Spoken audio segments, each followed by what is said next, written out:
In this week's Mix List, we check out 10 things you may not know about the Philippines. Number 1. The Philippines is the only country where you'll find the jeepney. A descendant of the U.S. military jeeps left over from World War II, the jeepney underwent certain modifications to suit environmental conditions and accommodate more passengers, eventually making it one of the most affordable and common forms of public transport in the country. Jeepneys are also known for their colorful and kitschy decorations, which have become a symbol of Philippine artistry and culture. Number 2. The Philippines has approximately 180 languages, one of which fuels one of the most profitable industries in the country. Most of these 180 languages are said to be indigenous, 8 are major dialects spoken by a majority of Filipinos, and 2 official ones, namely Filipino, or the standardized language spoken almost all throughout the country, and English, which is taught in schools at an early age. Since most Filipinos have quite a good grasp on the English language, call centers have flourished in the country, providing thousands of jobs with an estimated profit of $25 billion in 2016 alone. Number 3. The position of the Philippine flag conveys a message of peace or war. Elements of the Philippine flag symbolize traits and qualities Filipinos possess or strive to achieve. Combine this with the proper way the flag is positioned, will send a clear message as to what the state of the country is currently in. Hanging horizontally, if the blue stripe is on top, the country is in a state of peace. If the red stripe is on top, however, the country is in a state of war.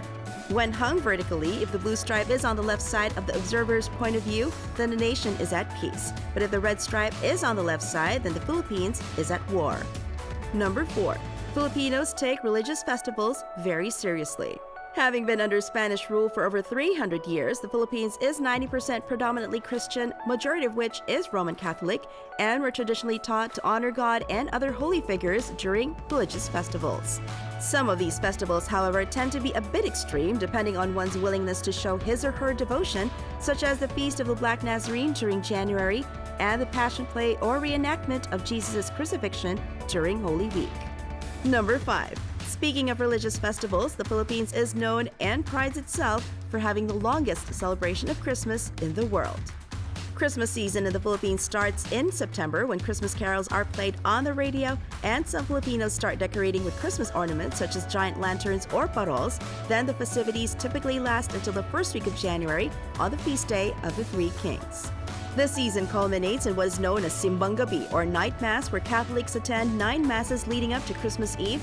Then afterwards, people partake in the Christmas feast, or Noche Buena. Number 6. Basketball is the most popular sport in the Philippines. Most Filipinos love basketball. It's become a national obsession. Whether it's watching the NBA or the country's very own PBA, people tend to stop what they're doing and enjoy the game with such ferocity and passion. The passion for basketball also extends beyond televised games, as the sport is a popular pastime among Filipinos, with courts and makeshift courts scattered along streets and organized tournaments that pit neighborhood teams against each other in local basketball leagues. Number 7. A Filipino owes the patent to the karaoke machine. The world's first karaoke machine was called the Juke 8 and was made by Japanese inventor and musician Daisuke Inoue in 1971 in Kobe, Japan. But it was Filipino inventor Roberto del Rosario who was granted the patent for the machine karaoke sing-along system, which he invented in 1975.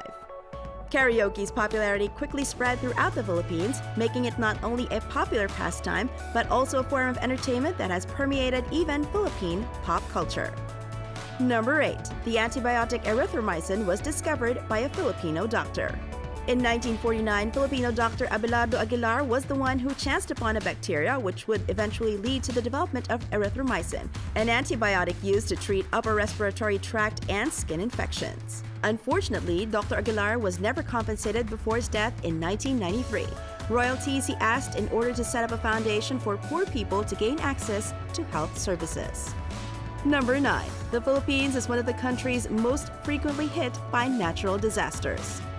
There are 2 systems that make the Philippines prone to natural disasters. The first one is the Pacific Ring of Fire, an area where a large number of earthquakes and volcanic eruptions occur, and the Typhoon Belt in the Pacific, which means an average of 20 typhoons are most likely to hit the nation, 5 of which are potentially destructive.